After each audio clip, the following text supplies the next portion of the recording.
ঠিক ঘটনাটো হোৱাৰ 2 ঘণ্টামান আগতে আমি তাৰে পৰা ওলাই আহিছোঁ আহি পেলাই শ্ৰীনগৰত আহি পেলাই যেতিয়া আমি আৰু বাকী চাইট চিং কৰি আছোঁ তেতিয়া খবৰ পালোঁ যে পেহেলগাঁৱত এনেকুৱা এটা এটাক হৈছে তো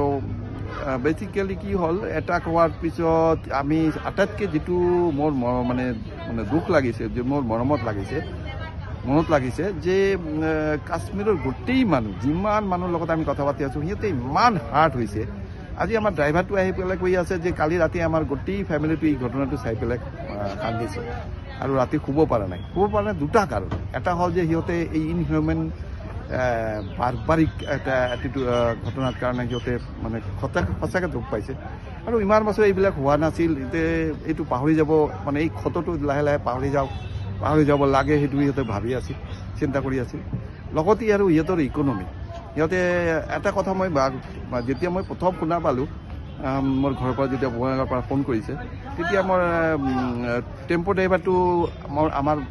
ভাষাবিলাক বুজি পেলাই কৈছে যে পেহেলগাঁৱত এটা ঘটনা হৈছে তাৰপিছত যিটো টেম্পো ড্ৰাইভাৰ ইমান মানে নিমাতেকৈ আছিল ইমান ধুনীয়াকৈ মানে বাৰে কৈ আছে যে আমাৰ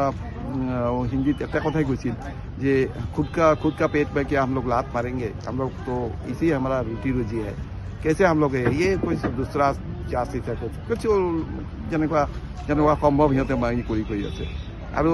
নেক্সট দিনাখন মানে গোটেই মানুহ কাশ্মীৰৰ মানুহ যিকোনো মানুহ ইমান প্ৰটেষ্ট হৈছে যে আমি এটা মিছিল চালোঁ তাতে চিকাৰা ৰাইডাৰবিলাকে গোটেইখিনি কৈ আছে যে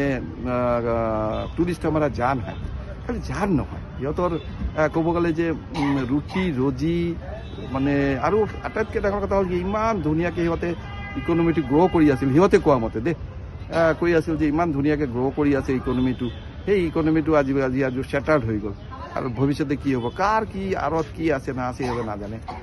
সঁচাকৈ আমি ক'লোঁ যে আমি কাশ্মীৰৰ মানুহৰ লগত আছোঁ আমি থাকিব লাগিব হিউমেনিটি আগত মানৱতা আগত তাৰপিছতে যিমানখিনি যি হ'ব সেইটো কাৰ কি প্লেন থেংক ইউ